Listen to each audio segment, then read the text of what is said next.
Great. Thank you.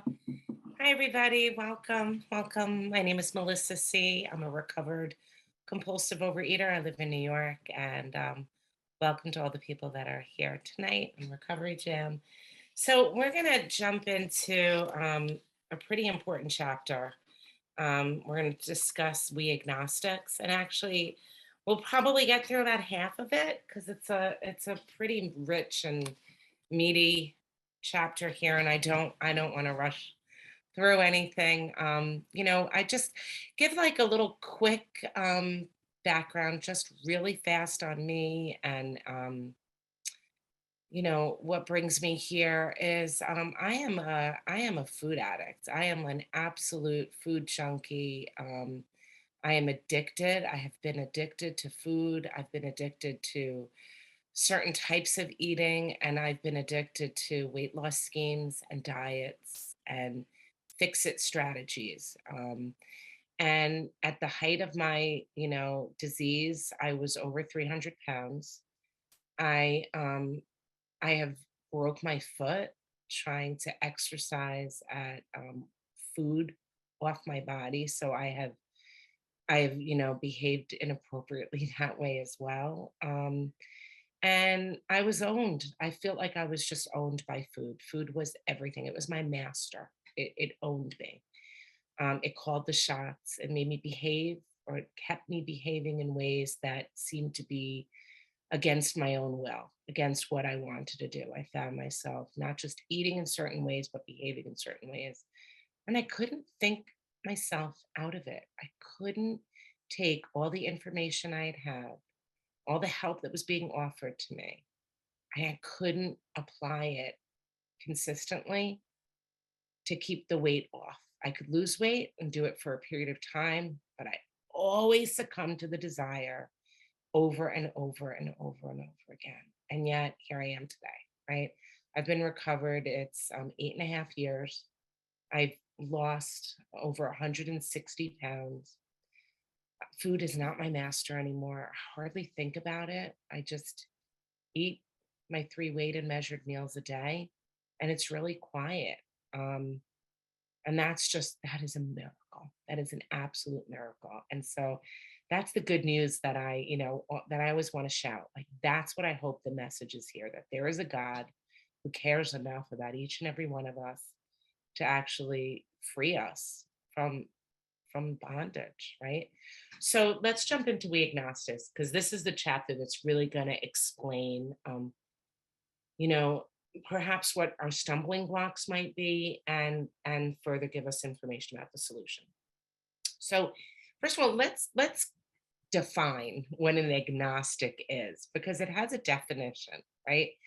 And so here's the definition: a person who holds the view that any ultimate reality, such as God, is unknown and probably unknowable, right?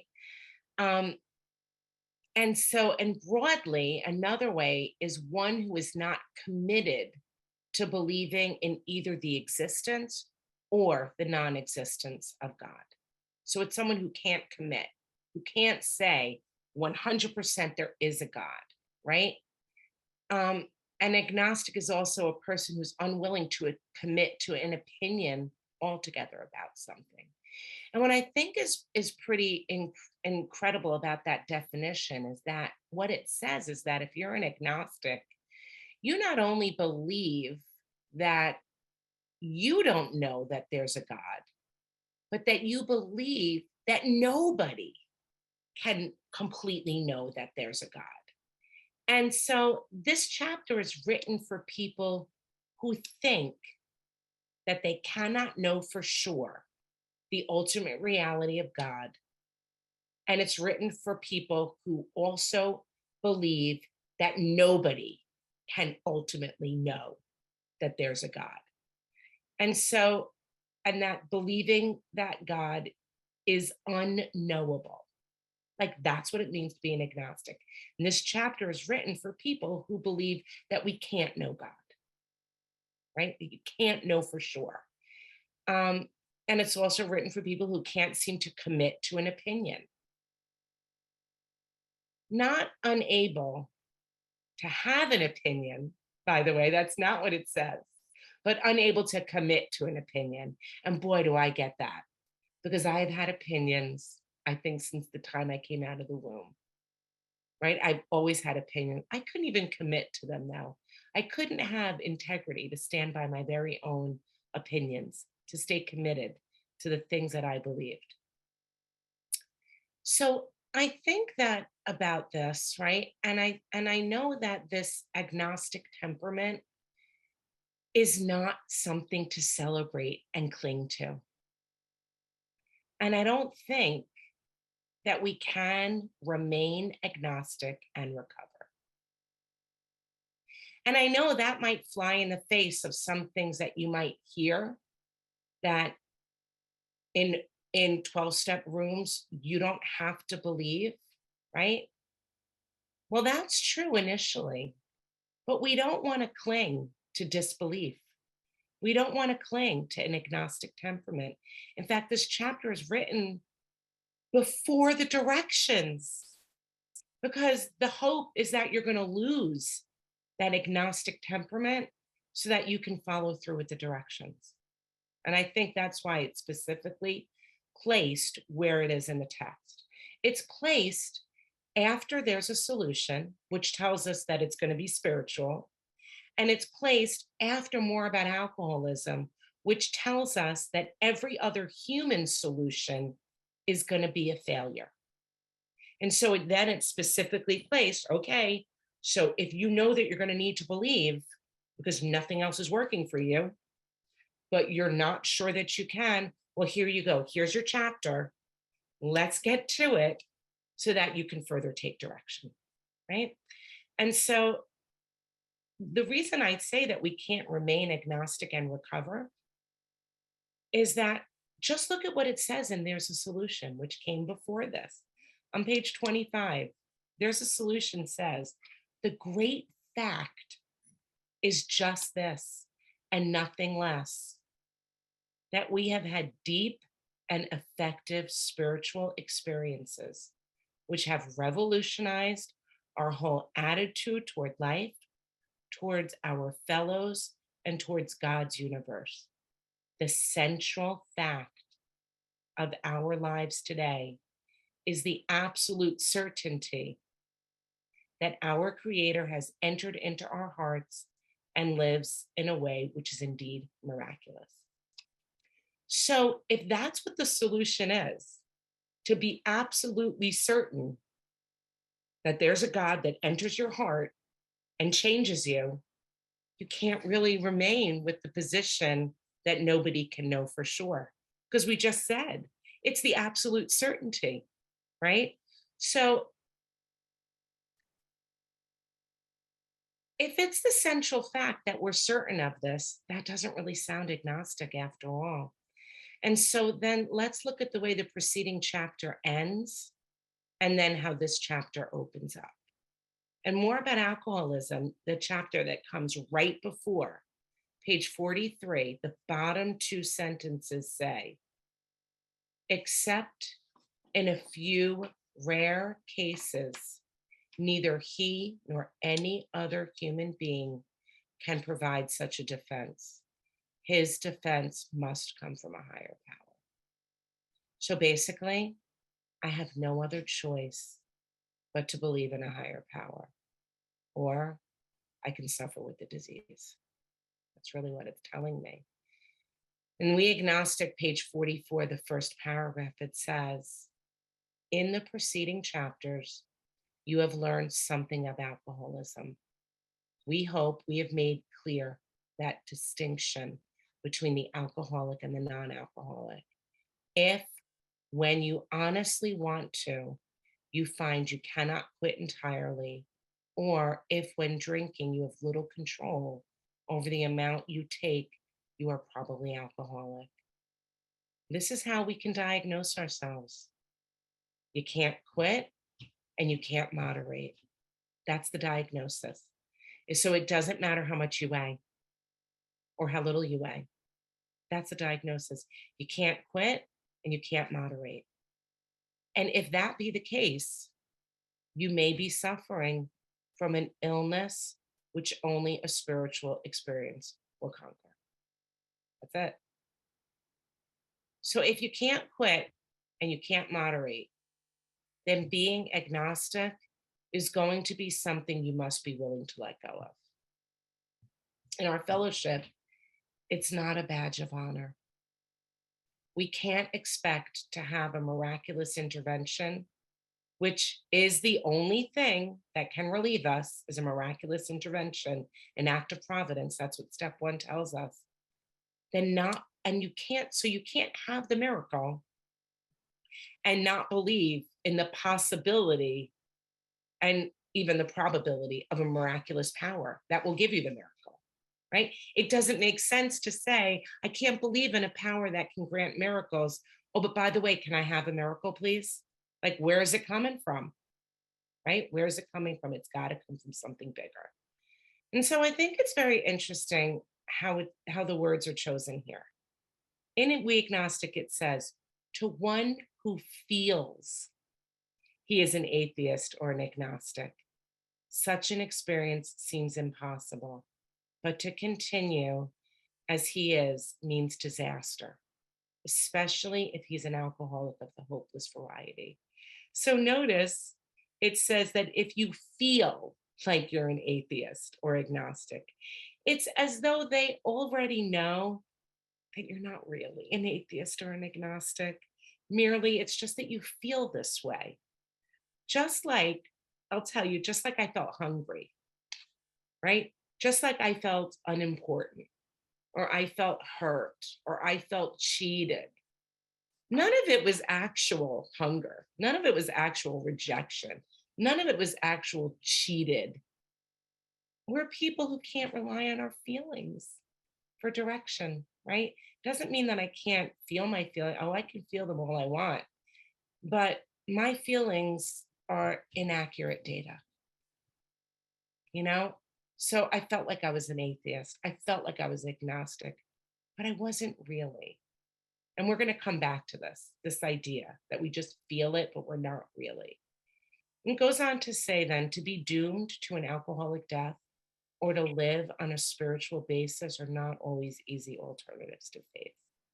And so here again, I'm faced with two choices: die of an alcoholic death or live on a spiritual basis, right? Basically, it's this: build a relationship with God or die. That's what it was for me, right? And I might not have been dead, like, physically dead, but I felt dead, right? So I had two choices: either find God or experience life like I was dead. Page 45, it says lack of power. That was our dilemma. We had to find a power by which we could live, and it had to be a power greater than ourselves, obviously, right? So my dilemma isn't lack of knowledge or lack of motivation or lack of desire or even lack of willingness. My problem is that I can't rely on what I know or on what I want or on outside rewards and consequences. And this explains why diets that set out to teach me how to eat better couldn't work for me.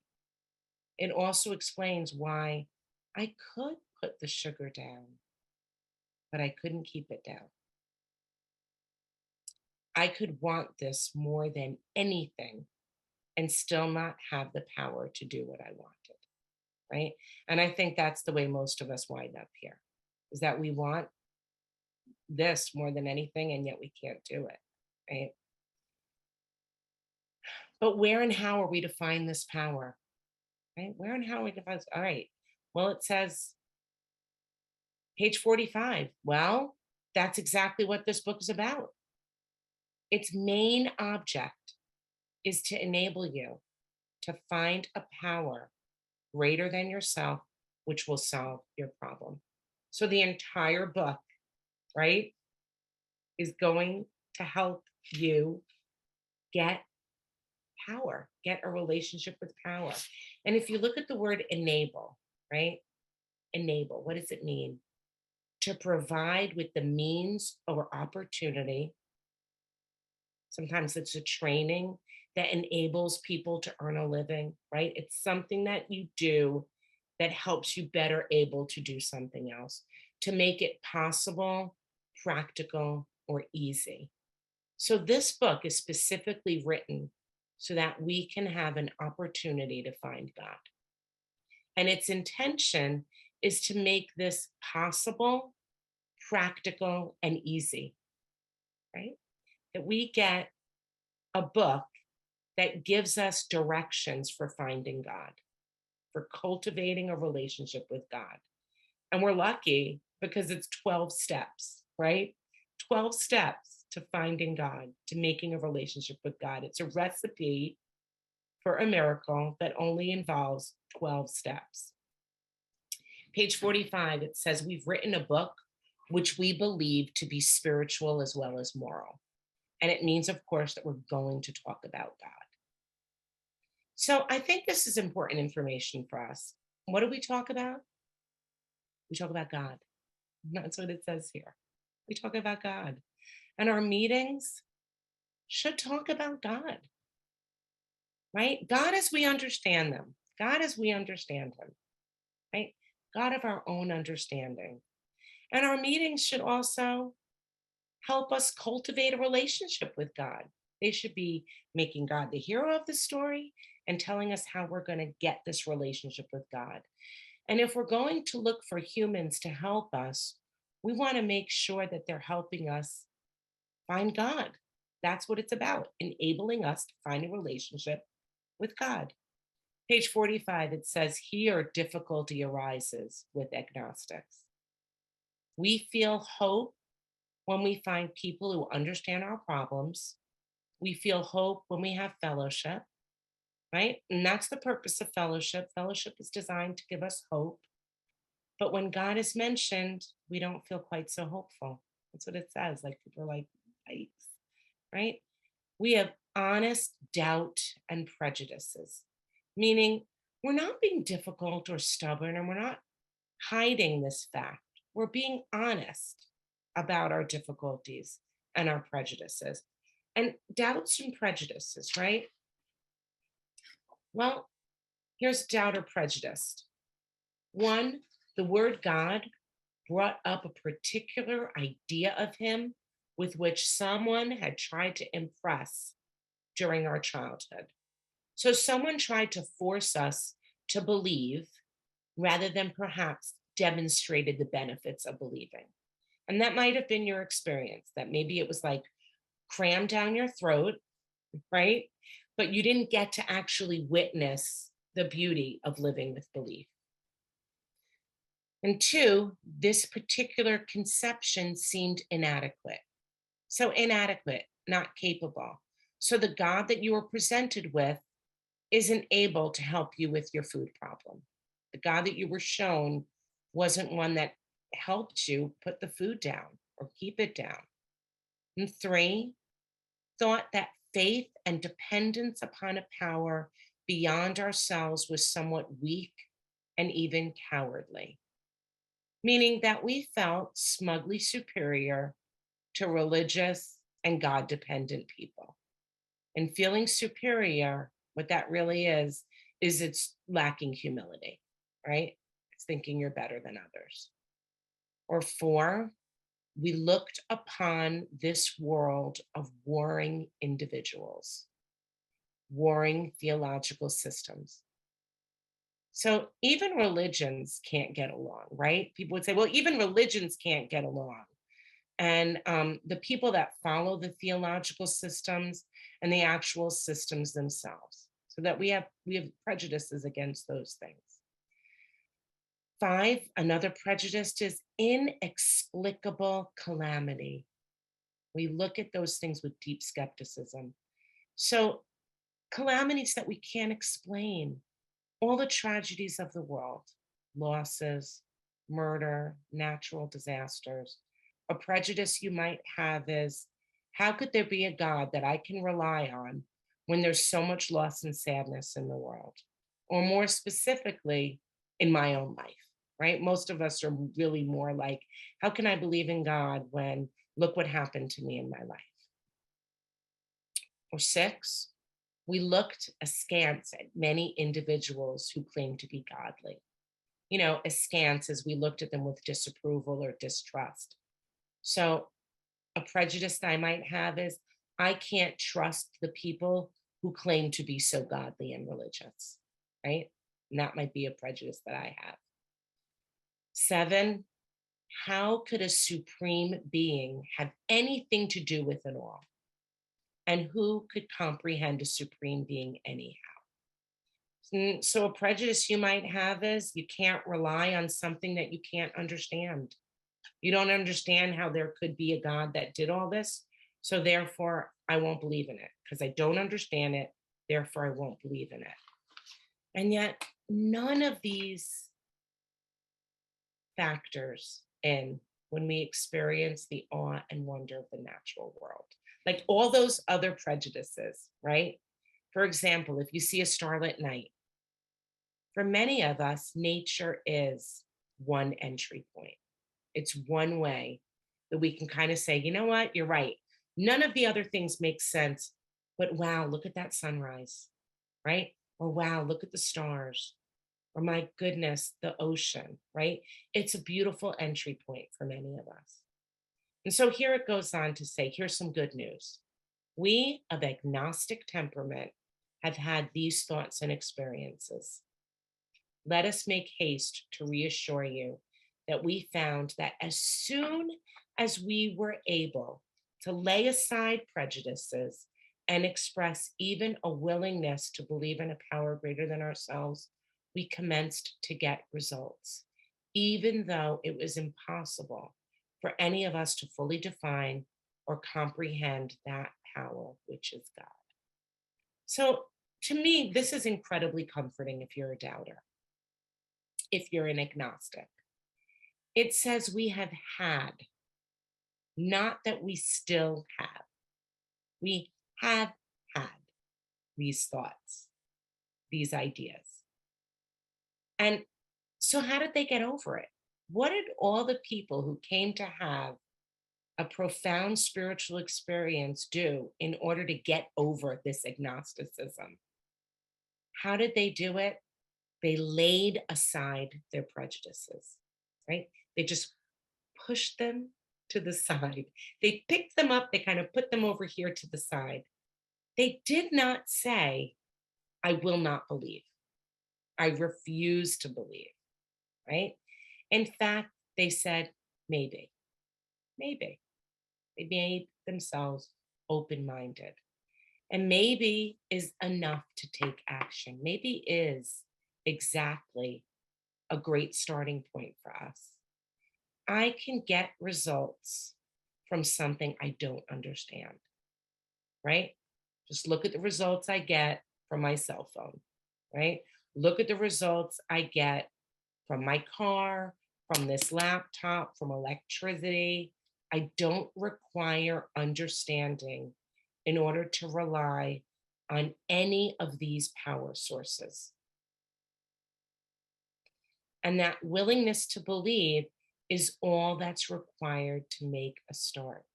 So, a 2 year old can turn on the light switch because a 2 year old quickly understands you turn on the light switch, the lights come on in the room, right? Anybody can understand that, but not understand how, right? So I don't need to understand how to understand that something can be powerful.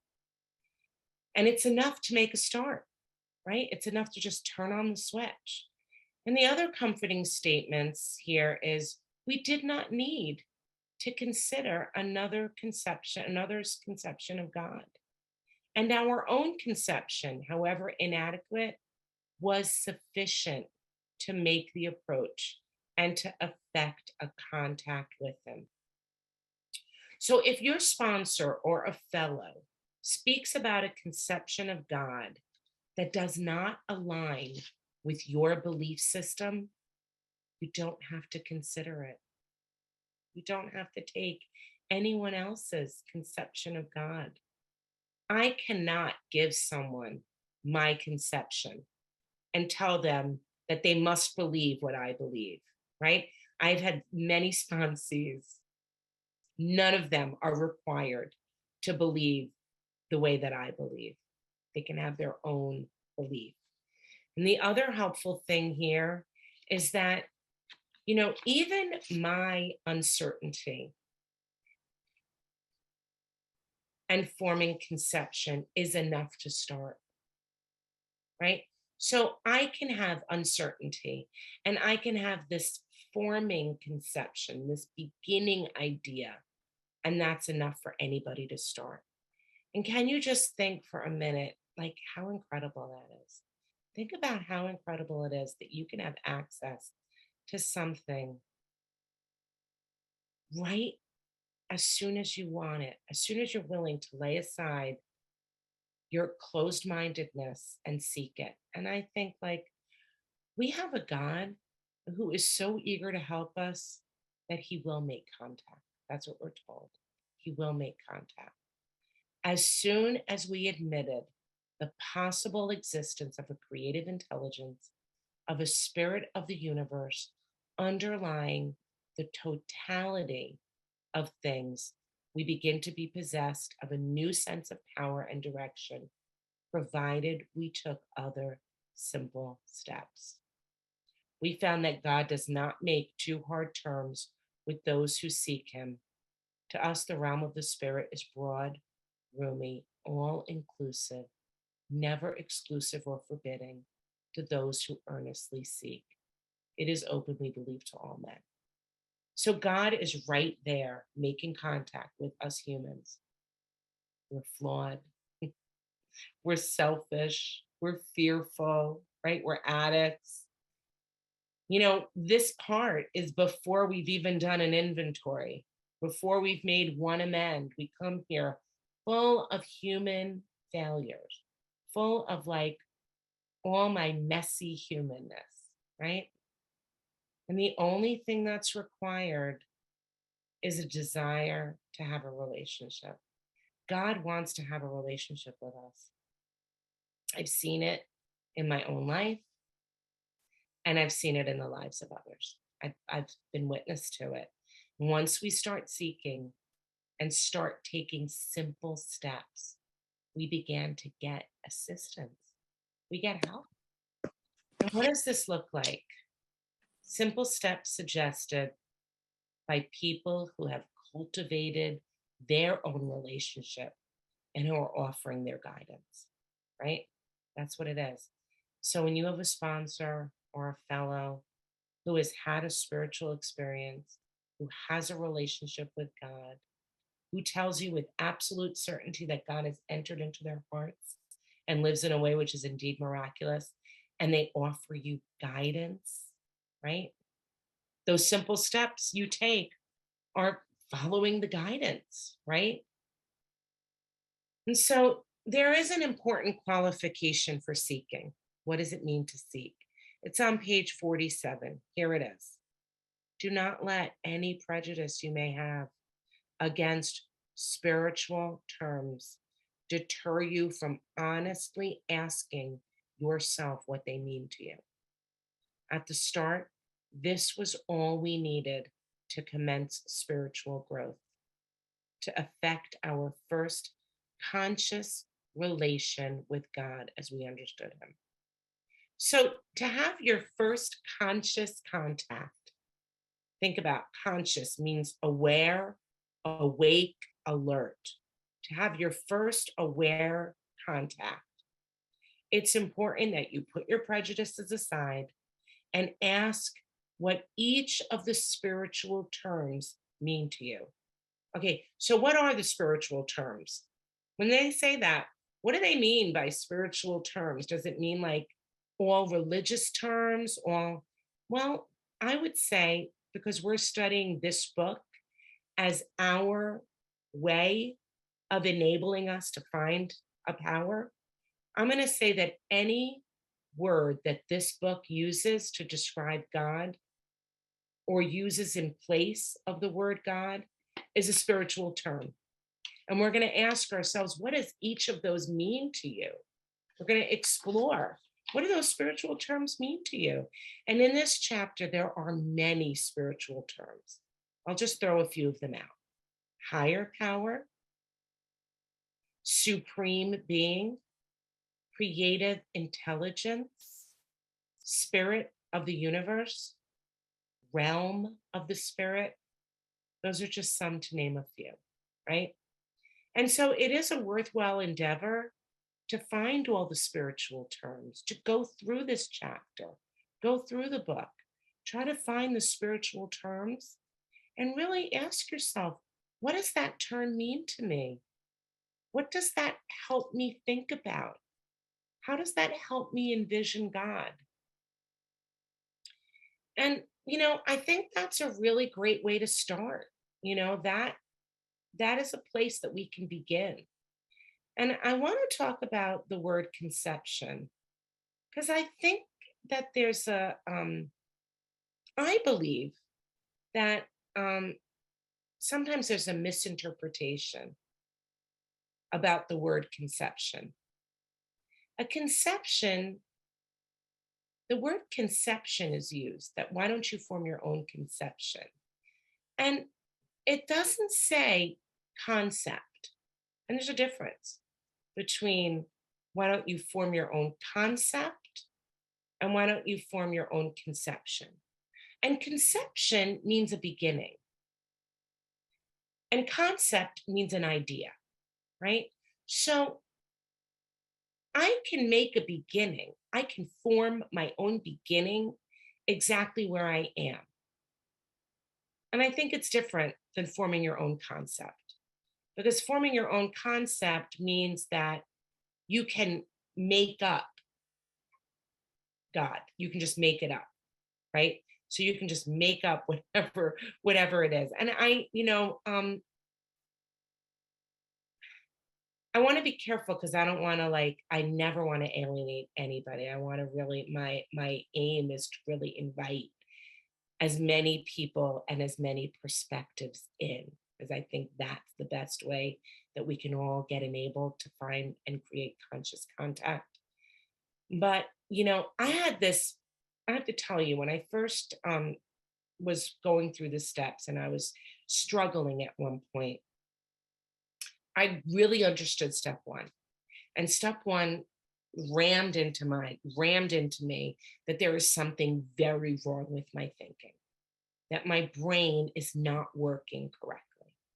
And I got it because I was beginning to really see that that was true. And I got the idea that my brain is broken, that I've got this broken mind. As much as I like to think I'm smart, my brain was definitely not doing me any favors. And then I heard this idea, well, why don't you form your own conception? And I'm a smartass.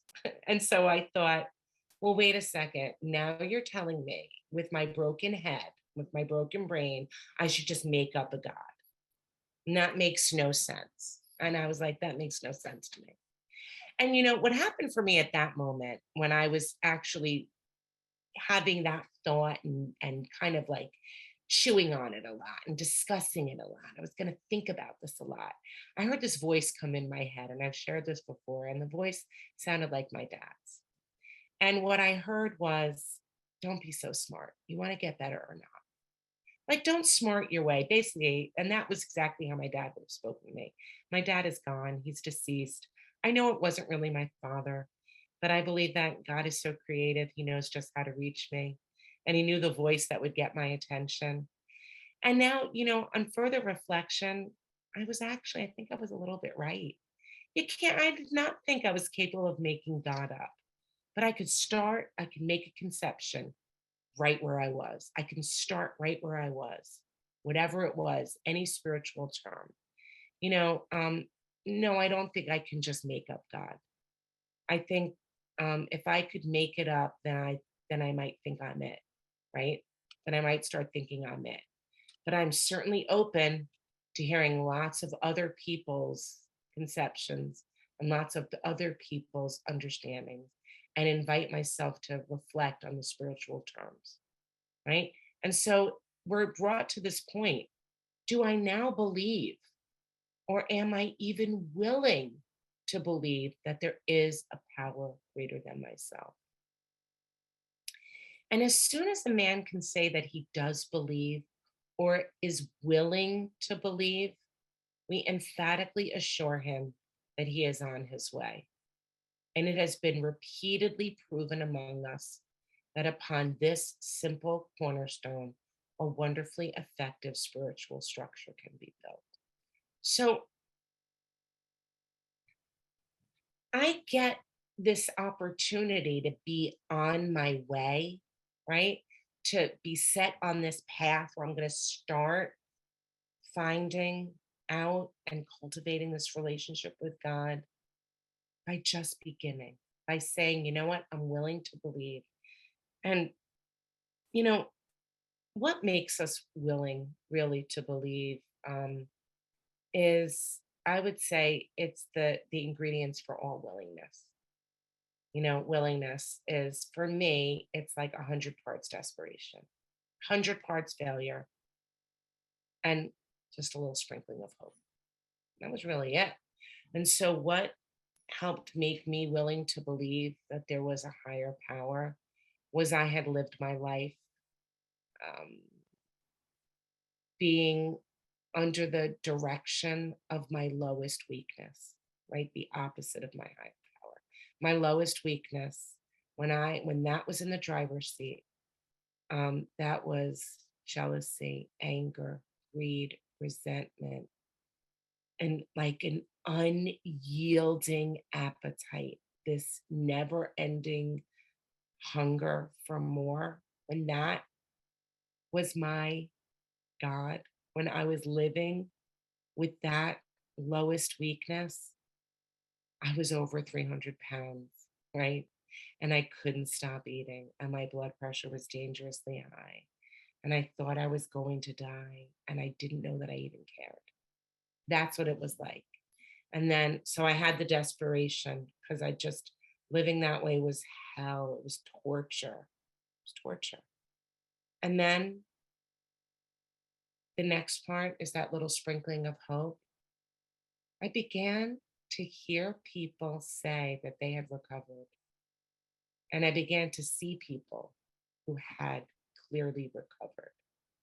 And they were speaking in a way and looking in a way that just blew my mind. It just blew my mind. And every one of those people, when I called them, when I listened to them, when I began to like dig and like really want to inquire, every single one of them said that their solution has been a relationship with God. None of them said that it was their own human power. None of them said it was this food plan.